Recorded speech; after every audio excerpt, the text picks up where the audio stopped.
las 5 en punto de esta tarde continuamos en Me Importas Tú y ahora lo hacemos de la mano de dos entendidos en esto de la cinematografía. Hablamos de Alberto Cañada, coordinador de la Filmoteca de Navarra, el crítico de cine y escritor Manuel Hidalgo. Ellos han venido para invitarnos a un ciclo que comienza hoy y que además abre la temporada de la Filmoteca de Navarra. Se llama Ciudades y Películas, y quién mejor que su coordinador para explicarnos en qué consiste este ciclo, Manuel. Bueno, pues es un ciclo de 9 películas que con un orden cronológico para a la vez comprender mejor y de paso la evolución del cine, pues tienen como protagonista la ciudad europea. La ciudad europea, más o menos por décadas, empezando desde el cine mudo hasta ahora mismo, una película del año pasado que cierra el ciclo, El Abre, y con el requisito, ¿verdad?, de máxima calidad de la película, que era lo más importante para que guste al público, pues sí. Aspirando hemos intentado que pudiéramos ver pues desde la aparición de movimientos cinematográficos que hacen evolucionar el cine o mirando un poco de reojo pues la propia historia de Europa a través de sus ciudades, y ese es el planteamiento de base de este ciclo de 9 películas.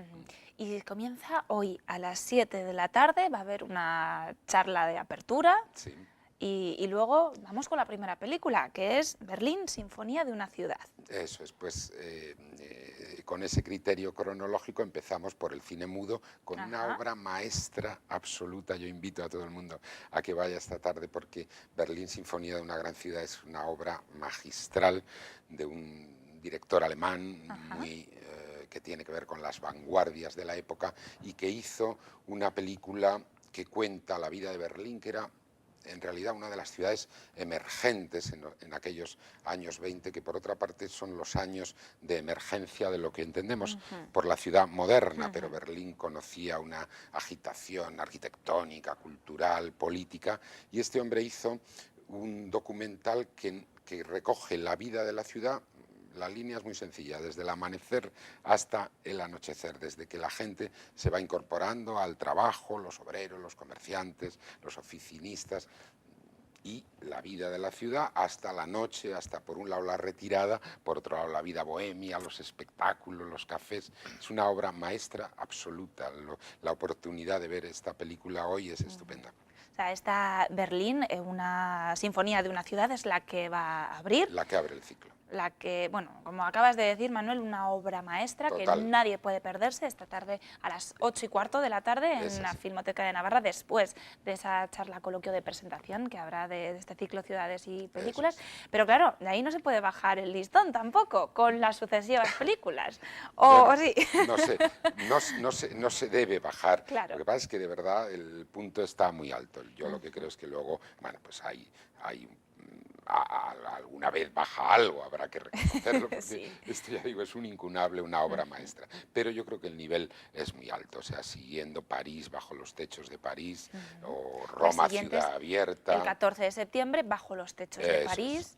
Viernes 21 de septiembre, Roma, Ciudad Abierta. Eso es. Obra maestra del cine neorrealista. Luego hay una película española, Madrid, en la película Surcos, un realismo a la española, la emigración a la gran ciudad, en este caso a Madrid. Luego la modernidad de Londres, en Blow Up, en el Londres de los 60, en el Swimming London, y un cine ya minimalista de Antonioni. Luego... El amigo americano. El amigo americano, un clásico moderno. Aquí para apuntar. Claro, es verdad. Wim Wenders y Hamburgo, mezclado con el crimen, el delito. Luego Marius y Janet, el cine realista en Marsella, la problemática obrera, los barrios, y en fin, luego vamos acabando con Escondidos en Brujas, que tiene la gracia de un thriller, pero no como siempre se piensa, thriller, ciudad moderna, escenario tenso, industrial, sino un thriller en una ciudad medieval, digamos, ¿no? Brujas, y finalmente El Abre, cumbre de cine de autor, importante puerto, que era el puerto Yes, de contacto Europa-Estados Unidos. En fin, el ciclo es, yo creo que es muy bueno, un nivel muy alto, sí. Claro, ¿cómo se hace la selección de películas? A ver, Alberto. Porque Bueno, claro, tendréis que la ver selección la ha y hecho estar... Manuel. Ajá. Él es el experto, él es el que, bueno, pues facilita una lista y dice, estas son las películas que me gustarían pues que se programasen, ¿no? Pero yo siempre digo que nunca hace uno el ciclo que quiere, sino el que puede, ¿no? Porque, bueno, te puede interesar mucho una película como Berlín, pero si la copia no existe, pues no se puede programar, ¿eh? Entonces, bueno, hay que tener mucho cuidado en también no repetir, por ejemplo, nacionalidades ni ciudades, hemos tenido que tener ese cuidado, no repetir directores, que los directores también fuesen europeos, hemos procurado también tener ese criterio. Y, bueno, la verdad es que bueno, hemos conseguido prácticamente cubrir todos los huecos, por décadas que planteaba Manuel y bueno, y conseguir además que las películas tuviesen bueno, pues una categoría muy elevada, ¿no? Son todas películas nombradas por los cineastas, los críticos de cine cuando hacen listas de las mejores películas de la historia del cine, sobre todo las antiguas, las modernas, bueno, todavía les falta ese tipo de perspectiva para que se conviertan en clásicos, ¿no? Pero la de Berlín, que por cierto quiero hacer una pequeña anotación para engrandecer un poco, para magnificar, ¿no? la sesión, y es que las películas mudas, lógicamente, se proyectaban sin sonido, pero siempre había sonido en la sala, y un sonido que acompañaba las imágenes, un sonido ex profeso que estaba, en este caso, interpretado por un músico que había en la sala, un pianista, un cuarteto, un quinteto, cuando la sala tenía más categoría, incluso una orquesta, ¿no? Entonces, como somos muy modestos, lo que tenemos es un pianista, ¿eh? Entonces, habrá un pianista que en la sala acompañará musicalmente, interpretará según su criterio las imágenes que se suceden. Y es un valor añadido importante porque, como suelo decir yo, esa es una sesión doblemente artística. Tenemos un espectáculo audiovisual, un espectáculo, mejor dicho, visual y un espectáculo auditivo, que es el pequeño concierto recital que ofrece este músico. Qué bien. Bueno, pues a las 8 de la tarde, 8 y cuarto, 7... Pero bueno, a las 7 primero para escuchar a las 7 exactamente a Manuel y luego a las 8 para ver esta película de Berlín, en este ciclo, exactamente, ya no me acordaba, la Sinfonía de una ciudad, en este ciclo que se centra en las ciudades para conocer la historia, ¿no? A través de las ciudades más importantes, para conocer también la historia de Europa. Ahí estaremos a las 8 y cuarto para ver la película, a las 7 para escuchar a Manuel, un ciclo que se desarrolla hasta el próximo... ¿Me habéis dicho? 16 de noviembre, sí, con 9. Los viernes, más o menos los viernes de septiembre, octubre y noviembre. Es un ciclo que abre la temporada de la Filmoteca de Navarra. Alberto, ¿qué más actividades vamos a poder encontrar?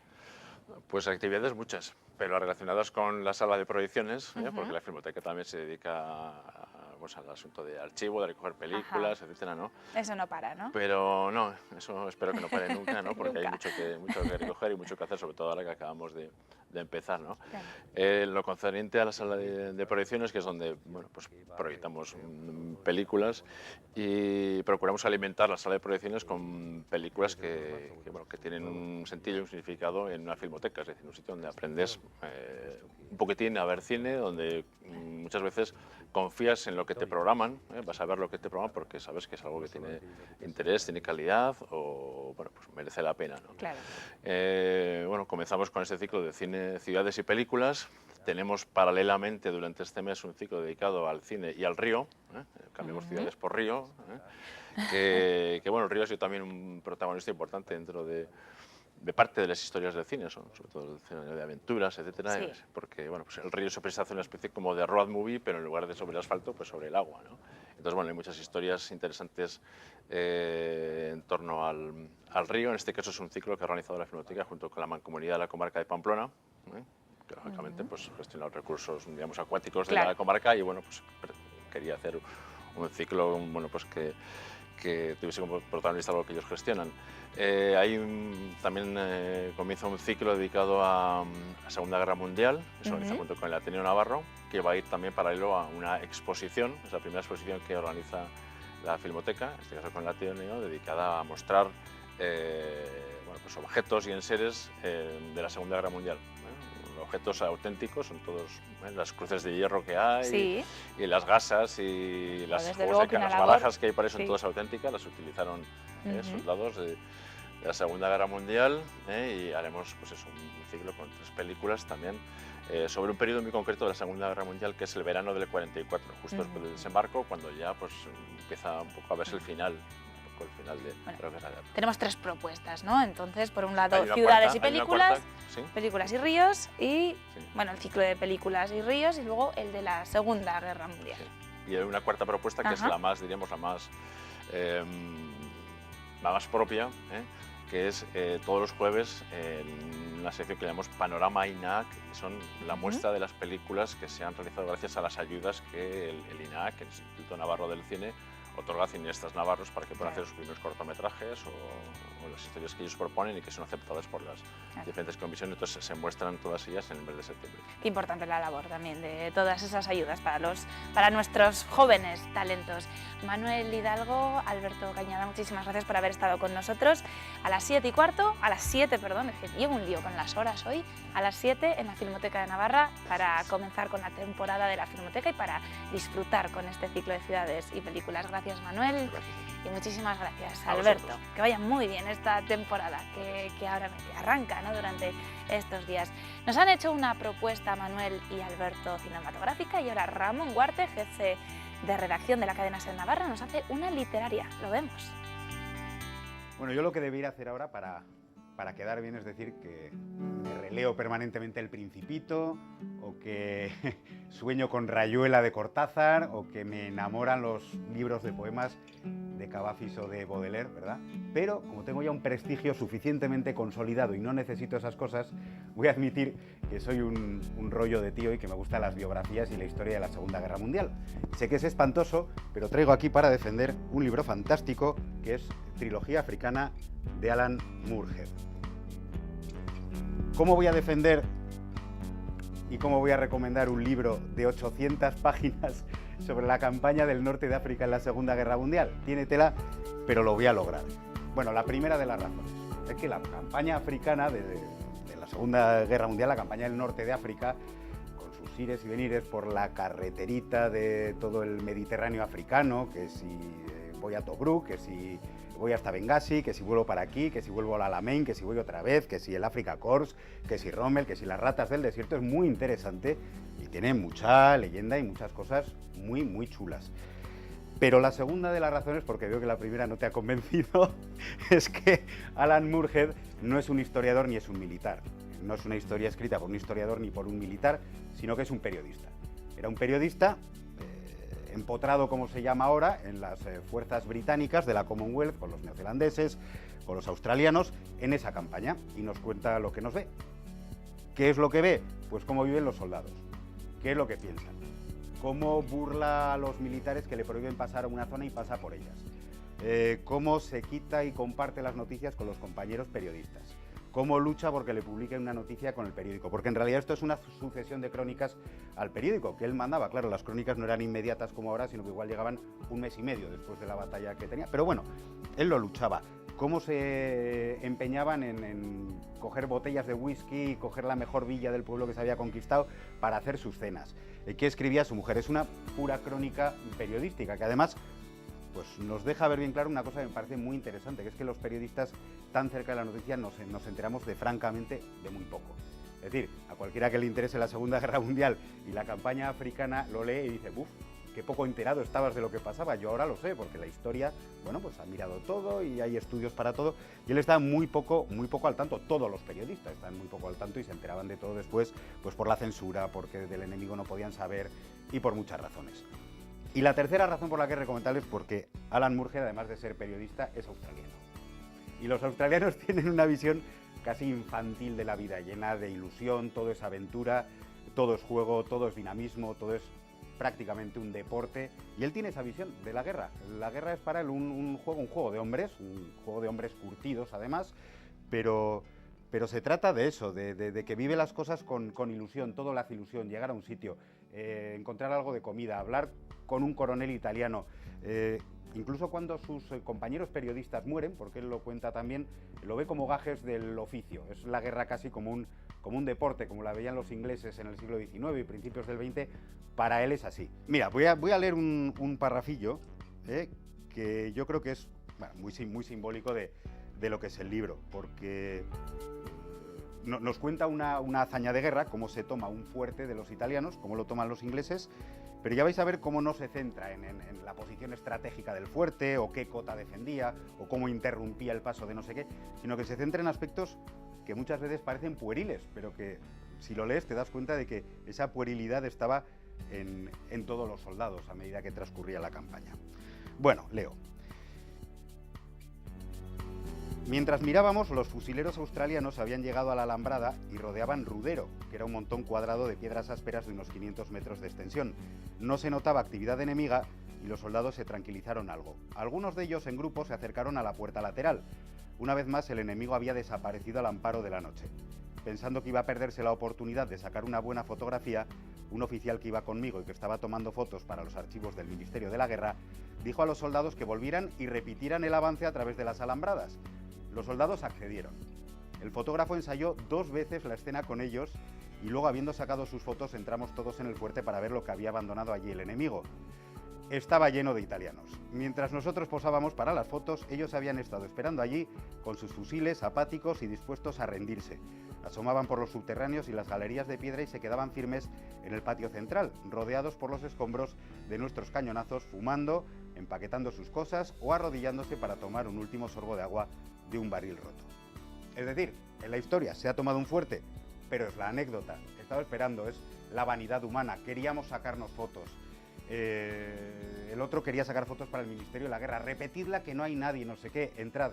Y también las casualidades de la guerra. Si los italianos no hubieran decidido rendirse, estos que están haciendo esa foto estarían muertos. El cómo la vida y la muerte depende de una tontería, de una anécdota y de cosas en ocasiones bastante poco profesionales.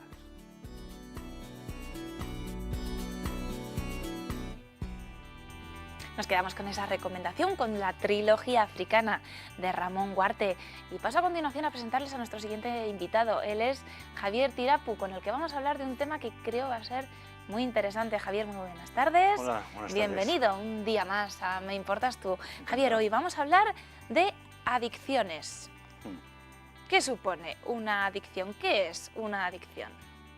Bueno, una adicción se puede definir de alguna manera como un impulso irrefrenable, ¿no?, a llevar a cabo una conducta cuyo fin último es la búsqueda del placer, ¿no? Y luego, una vez que la haces muchas veces, ya incluso no buscas el placer, sino la evitación del malestar que te produce el que te falte eso. Vale. ¿No? Por ejemplo, en el alcoholismo, aunque se desarrolla en muchos años, incluso hay que estar bebiendo 15 años, pero hay un momento en el cual un alcohólico ya no bebe para estar bien, sino que necesita beber para no estar mal. Por tanto, ya no busca el placer, claro, sino lo que hace es evitar el malestar del síndrome de abstinencia o el malestar que le procura el que le falte el alcohol. Pero es placentero hasta que no es adicción, hasta que no es una adicción, ¿no? De alguna manera, la adicción produce un displacer, ¿no?, que tratas de rellenar consumiendo esa sustancia a la cual eres adicto. Y entonces ya lo que comento, ¿no?, ya no buscas el sentirte bien, sino ya necesitas eso para no estar mal. Para estar como estamos ahora nosotros, ellos necesitan estar bajo el efecto de la sustancia de la que son adictos, porque si no se encuentran mal. Claro. ¿Qué predispone a una persona? ¿O se encuentra implícito en los genes de cada uno de nosotros? Sí, ya sabes que yo defiendo. Sí, exactamente. Siempre por eso te lo he preguntado, Javier. Que todo es genético, ¿no? Sí.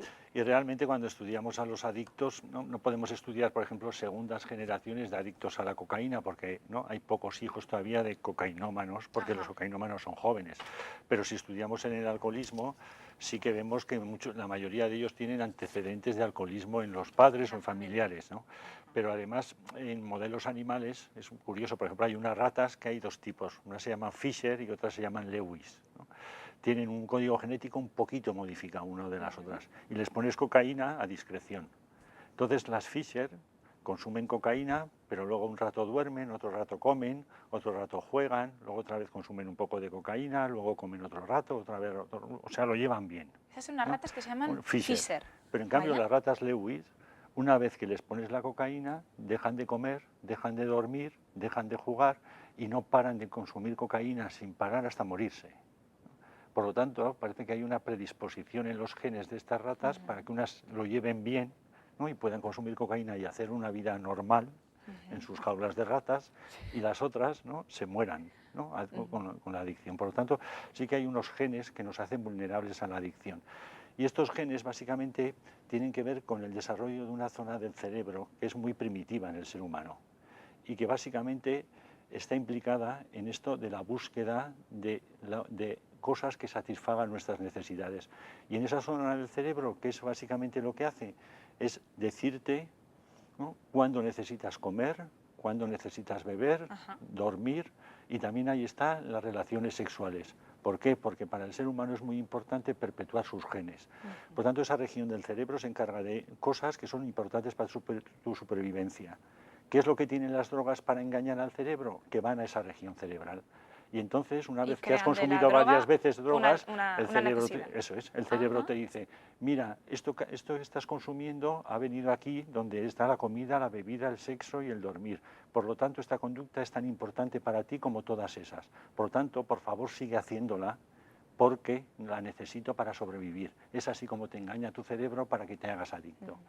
Y luego en el desarrollo, en la educación, lo que hemos visto es que predispone al consumo de drogas, desde el punto de vista del desarrollo de los niños. Sería una de las adicciones más comunes, ¿no? Tanto drogas y alcohol. Eso es, drogas, alcohol, incluso adicciones sin sustancia, ¿no? Lo que se llaman adicciones sin sustancia es el juego patológico, la adicción al sexo, la adicción ahora llaman a las nuevas tecnologías, ¿no?, que eso habría que hablar, ¿no?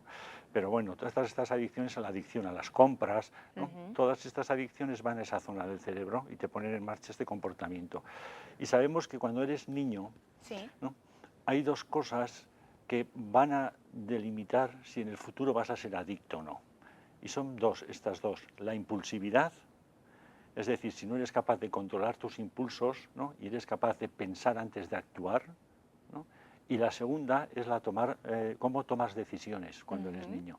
Si eres capaz de tomar decisiones, ¿no?, aguantándote las consecuencias inmediatas y esperando, ¿no?, porque las consecuencias a largo plazo son mejores o no. Por ejemplo, hay un trabajo precioso, ¿no?, en Estados Unidos, ¿no?, de un pastelito que allí le llaman el marshmallow, es un pastelito que gusta mucho a los niños americanos. Y el experimento consiste en que a los niños les ponen un pastelito de estos y les dice la profesora que se va a marchar, pero cuando vuelva, si todavía no se lo han comido, les dará otro, o sea, comerán dos. Entonces hay vídeos preciosos en YouTube, si alguien puede verlo, Marshmallow mete, ¿no?, en YouTube, y verá qué cosas hacen los niños para intentar no comer el pastel. Pues bien, lo que sabemos de alguna manera es que los que no se aguantan y comen el pastel sin esperar a que vuelva la profesora son más proclives a hacer una adicción de mayores que cuando no.